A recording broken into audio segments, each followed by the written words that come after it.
This channel does not promote any violent, harmful, or illegal activities. All content provided by this channel is meant for an educational purpose only. আর এই মুহূর্তে সবচেয়ে বড় খবরে নজর রাখবো, কারণ মধ্যশিক্ষা পর্ষদের আবেদনে সারা অযোগ্য চিহ্নিত নয় এমন শিক্ষকদের কাজ চালানোর নির্দেশ দিল সুপ্রিম কোর্ট। আরো একবার আপনাদের জানিয়ে দিই, মধ্যশিক্ষা পর্ষদের আবেদনে সারা অযোগ্য চিহ্নিত নয় এমন শিক্ষকদের কাজ চালানোর নির্দেশ দিল শীর্ষ আদালত। সুপ্রিম কোর্টের নির্দেশ যে অযোগ্য চিহ্নিত নয় এমন শিক্ষক তাদেরকে কাজ চালিয়ে যাওয়ার নির্দেশ দিল সুপ্রিম কোর্ট। এই মুহূর্তের বড় খবরে আমরা নজর রেখেছি, মধ্যশিক্ষা পর্ষদের আবেদনে সাড়া দেওয়া হলো এবং অযোগ্য চিহ্নিত নয় যারা এমন শিক্ষক, যে শিক্ষকরা অযোগ্য চিহ্নিত নয় এমন শিক্ষকদের কাজ চালানোর নির্দেশ দিল সুপ্রিম কোর্ট। এই মুহূর্তের বড় খবর, ব্রেকিং নিউজ আমরা ব্রেক করছি টিভি9 বাংলায়। মধ্যশিক্ষা পর্ষদের আবেদনে সাড়া, অযোগ্য চিহ্নিত নয় এমন শিক্ষকদের কাজ চালানোর নির্দেশ সুপ্রিম কোর্টের। সুপ্রিম কোর্ট নির্দেশ দিল যে অযোগ্য চিহ্নিত নয় যারা, যে সমস্ত শিক্ষকরা অযোগ্য চিহ্নিত নয় এমন শিক্ষকদের কাজ চালানোর নির্দেশ। আমাদের সহকর্মী সুমন মহাপাত্র এই মুহূর্তে রয়েছেন আমাদের সঙ্গে। সুমন, এই মুহূর্তে সবচেয়ে বড় খবর, তার কারণ বাংলার স্কুলগুলোতে যে শিক্ষক শূন্য অবস্থা তৈরি হয়েছিল তার খানিকটা হলেও অবসান হতে চলেছে সুপ্রিম কোর্টের নির্দেশে। যে মিসলেনিয়াস অ্যাপ্লিকেশন ছিল পর্ষদের তরফ থেকে, সেটাতে সাড়া দিয়েছেন প্রধান বিচারপতি এবং তিনি যেমনটা জানাচ্ছেন, শুধুমাত্র শিক্ষক শিক্ষিকারা যারা 2016 SLST-তে যারা যোগ্য, যারা টেন্টেড নন, যাদের বিরুদ্ধে অযোগ্যতার কোনো অভিযোগ নেই, যাদের সাদা ওএমআর নেই, যারা ক্লিন, তারা কিন্তু স্কুলে পড়াতে যেতে পারবেন এবং সেই নির্দেশ আজকে কিন্তু প্রধান বিচারপতির বেঞ্চ থেকে এসেছে। তবে পাশাপাশি গ্রুপ সি এবং গ্রুপ ডি অর্থাৎ শিক্ষাকর্মী যারা, তারা কিন্তু স্কুলে যেতে পারবেন না, তার কারণ তাদের ক্ষেত্রে দুর্নীতির বহর এত বেশি, সেখানে কোনো ধরনের রিস্ক নেওয়া যাচ্ছে না। শুধুমাত্র ছাত্রছাত্রীদের কথা ভেবে শিক্ষক শিক্ষিকাদের স্কুলে যাওয়ার অনুমতি দেওয়া হলো, তারা কাজ চালাতে পারবেন এবং 31শে মের মধ্যে, অর্থাৎ আজকে আমরা এপ্রিল মাসে দাঁড়িয়ে আছি, 1 মাসের মধ্যে নতুন বিজ্ঞাপন দিতে হবে চাকরির এবং নতুন পরীক্ষার বিজ্ঞাপন আসবে, তেমনটাই কিন্তু রাজ্য সরকারের তরফ থেকে কোর্টে জানানো হয়েছে। এবং এই পুরো প্রসেস, নতুন সিলেকশন যে প্রসিডিওর 31শে ডিসেম্বরের মধ্যে কমপ্লিট হবে। জানুয়ারির প্রথম দিন থেকে যখন নতুন শিক্ষাবর্ষ শুরু হবে, তখন সেখানে শুধুমাত্র যোগ্য শিক্ষকরা পড়াতে যাবেন, যারা তাদের পুনর্বিবেচনা করে আসবেন, পুনর্পরীক্ষা দিয়ে আসবেন। অর্থাৎ সাম আপ করলে গিয়ে দাঁড়ায় 31শে মে, অর্থাৎ 1 মাসের মধ্যে নিয়োগের বিজ্ঞপ্তি আসবে, পরীক্ষার বিজ্ঞপ্তি আসবে। 31শে ডিসেম্বরের মধ্যে পরীক্ষা কমপ্লিট হবে, প্রত্যেককে পরীক্ষায় বসতে হবে, যাদের যোগ্যতার মাপকাঠিতে আবারও দাঁড়াতে হবে। ততদিন পর্যন্ত শুধুমাত্র শিক্ষক শিক্ষিকারা একেবারে সুমন, তুমি আমাদের সঙ্গে থাকো। ধর্মতলা থেকে আমাদের অপর সহকর্মী সোমাও রয়েছেন আমাদের সঙ্গে। সোমার সঙ্গে রয়েছেন চাকরিহারাদের এই আবেদন। এই মুহূর্তে জানা যাচ্ছে যে মধ্যশিক্ষা পর্ষদের আবেদনে সাড়া দেওয়া হলো, অযোগ্য চিহ্নিত নয় এমন শিক্ষকদের কাজ চালানোর নির্দেশ দিলেন সুপ্রিম কোর্ট। অর্থাৎ সোমা, চাকরিহারাদের একটু জিজ্ঞাসা করো, আপাতত নিশ্চয়ই একটু স্বস্তির আলো, স্বস্তির দিশা তারা খুঁজে পেলেন? একেবারে আমি কথা বলে নেব এখানে যারা রয়েছেন, অর্থাৎ যোগ্য চাকরিহারা শিক্ষক শিক্ষিকারা তারা রয়েছেন তাদের সাথে। আপনারা শুনেছেন তো সুপ্রিম কোর্ট যেটা বললো, আপনারা শুনেছেন তো? হ্যাঁ, আমি একটু যাচ্ছি, এখানে অন্যান্য যারা রয়েছে তাদের সাথে একটু কথা বলবো। তারা এখন নিজেদের মধ্যে যেহেতু একটি মিটিং করছে, একটু কথা বলবো, একটু কথা বলবো। আপনারা তো শুনেছেন সুপ্রিম কোর্টের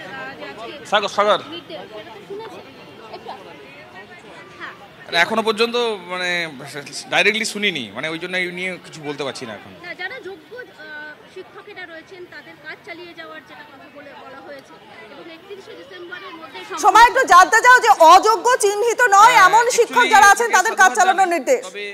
কিন্তু আমাদের আবার একটা পরীক্ষার একটা সিচুয়েশন তৈরি করে দিল। তাহলে আমরা কি আগের পরীক্ষাটা কি সেটা মানে বৈধতার জায়গা দিয়ে সব রকম প্রসিডিওর মেনটেন করে দেওয়ার পরেও আবার এই জায়গাটা নিয়ে আসাটা আমাদের কাছে একটা চিন্তার বিষয় হয়ে দাঁড়িয়েছে আর কি। বলবেন আজকে সুপ্রিম কোর্ট যেটা নির্দেশ দিল, কি বুঝলেন? অযোগ্য চিহ্নিত নয় এমন শিক্ষকরা তারা কাজ চালিয়ে যেতে পারবে। হ্যাঁ, শুনলাম সবই, কিন্তু এখনো বুঝে উঠতে পারছি না যে শেষ অবধি কী দাঁড়াবে। রাজ্য সরকার কি আমাদের পক্ষে ওই লিস্ট জমা দেবে, সেগ্রিগেশন করবে, নাকি আমাদেরকে সেই নতুন করে আবার পরীক্ষায় বসতে হবে? এটা নিয়ে আমরা এখন নিশ্চিত হতে পারছি না, দেখা যাক কী হয়। এখানে আরো শিক্ষক এবং শিক্ষিকারা রয়েছে, তাদের সাথে কথা বলবো। অনেকেরাই নিজেদের মধ্যে এখন যেহেতু মিটিং করছে, এখনো গোটা ব্যাপারটা জানতে শুনেছেন। হ্যাঁ, আমি একটু বলি যারা যোগ্য তাদেরকে কাজ চালিয়ে যাওয়ার নির্দেশ দেওয়া হয়েছে, সেটা নিয়ে কি বলবো? এটা দেখুন, আমরা তো গত 6.5 বছর ধরে 7 বছর ধরে সমস্ত সরকারি স্কুলে পড়িয়ে আসছি এবং অনেকটা নিষ্ঠার সাথে আমরা পড়িয়েছি এবং আমরা সম্পূর্ণ যোগ্য বৈধ ক্যান্ডিডেট। তো আমরা কখনো ভাবিনি যে আমাদের চাকরিটা এইভাবে চলে যাবে, পায়ের তলা থেকে মাটিটা এইভাবে সরে যাবে। ঠিক আছে, তো সুপ্রিম কোর্ট এটা বলেছেন, তো আমরা আমাদের চাকরি চালিয়ে যাব এবং পরের আমাদের কর্মসূচি সেটাও চালাবো। ঠিক আছে, আমাদের কেন্দ্রীয় নেতৃত্ব ওরা আরও ভালো করে পরিষ্কার করে গোটা বিষয়টা বলবে। হ্যাঁ, আমি কিছু বলতে চাই না ম্যাডাম, আমি কথা বলবো। এখানে আরও যারা রয়েছেন দেখতেই পাচ্ছ, প্রত্যেকেই সুপ্রিম কোর্টের থেকে যে নির্দেশ দেওয়া হয়েছে সেই নির্দেশের ব্যাপারে কিন্তু তারা এখন নিজেদের মধ্যে কথা বলছেন। অনেকেই বলছেন তারা অনেক কিছু বুঝে উঠতে পারছেন না, তবে একটু কথা বলার চেষ্টা করবে। হ্যাঁ, সুপ্রিম কোর্টের যে জানি না, ঠিক জানি না, এখন আমি ঠিক এখন জানি না, জানি বলবো। হ্যাঁ, যারা অযোগ্য চিহ্নিত নয় তাদেরকে তো কাজ চালিয়ে যাওয়ার নির্দেশ এখনো শুনিনি, আর ক্ল্যারিফাই হই কি বলে দেখি। আমি জাস্ট আসলাম, আমি শুনিনি, বুঝতে পারছি না, এখনো বুঝতে পারছি না। তবে রি এক্সামের কথা যদি বলে, পারবো না আমরা এক্সাম দিতে, নতুন করে এক্সাম দিতে পারবো না আমরা। প্রত্যেকের কাছে কিন্তু একটি বিষয় তারা কিন্তু প্রশ্ন তুলছেন যে তাদেরকে আবার নতুন করে পরীক্ষা দিতে হবে। যদি তাদেরকে নতুন করে পরীক্ষা দিতে হয় তাহলে কিন্তু সেটা তাদের পক্ষে সম্ভব নয়। আমি তাও একটু ছবিটা দেখাই। দেখো, এখানে যারা যোগ্য শিক্ষক শিক্ষিকারা তারা রয়েছেন, তারা কিন্তু এখনো পর্যন্ত তাদের কাছে পরিষ্কার নয়। তারা বলছেন, কারণ একটা বিষয় কিন্তু তারা জোর দেওয়ার চেষ্টা করছেন যে তাদেরকে আবার পরীক্ষা দিতে হবে, এই প্রশ্নটাই কিন্তু তারা বারবার করছেন। এবং তাদের তরফ থেকে এটাও জানানো হলো যে তারা প্রথম থেকেই কিন্তু তারা বলছেন যে তারা যোগ্য শিক্ষক। একেবারে সময় আমাদের সঙ্গে থাকো, আমাদের অপসহকর্মী জ্যোতির্ময় কর্মকার রয়েছেন আমাদের সঙ্গে। জ্যোতির্ময়, একটু পরিষ্কার করে বোঝবার চেষ্টা করবো, সুপ্রিম কোর্টের এই যে নির্দেশ যে অযোগ্য চিহ্নিত নয় এমন শিক্ষকদের কাজ চালানোর নির্দেশ দিল সুপ্রিম কোর্ট, ঠিক নির্দেশনামায় ঠিক কি কি আছে? দেখো, এই শুনানির একদম প্রথমেই আজকে রাজ্য সরকারের তরফ থেকে জানিয়ে দেওয়া হয় যে 1 সপ্তাহের মধ্যে আমরা নিয়োগের প্রক্রিয়া আমরা শুরু করতে চলেছি এবং ডিসেম্বর মাসের মধ্যে যাবতীয় নতুন যে নিয়োগের প্রক্রিয়া সেই প্রক্রিয়া শেষ হয়ে যাবে। প্রধান বিচারপতি তিনি একেবারে তারিখ বেঁধে দিয়েছেন, তিনি স্পষ্টভাবে জানিয়ে দিয়েছেন যে 31শে মের মধ্যে বিজ্ঞাপন দিয়ে বিজ্ঞপ্তি জারি করতে হবে যে নতুন নিয়োগ প্রক্রিয়া শুরু হতে চলেছে এবং এক্ষেত্রে তার পরবর্তী ক্ষেত্রেই অর্থাৎ 31শে মের মধ্যেই একটি হলফনামা দিয়ে সুপ্রিম কোর্টকে জানাতে হবে যে, এবং সেখানে বিজ্ঞাপন যে দেওয়া হচ্ছে খবরের কাগজে বা অন্য জায়গাতে সেই বিজ্ঞাপনের কপি অ্যাটাচ করে দিতে হবে যে 31-এর মধ্যে এই বিজ্ঞাপন দেওয়ার কাজ শেষ হয়েছে।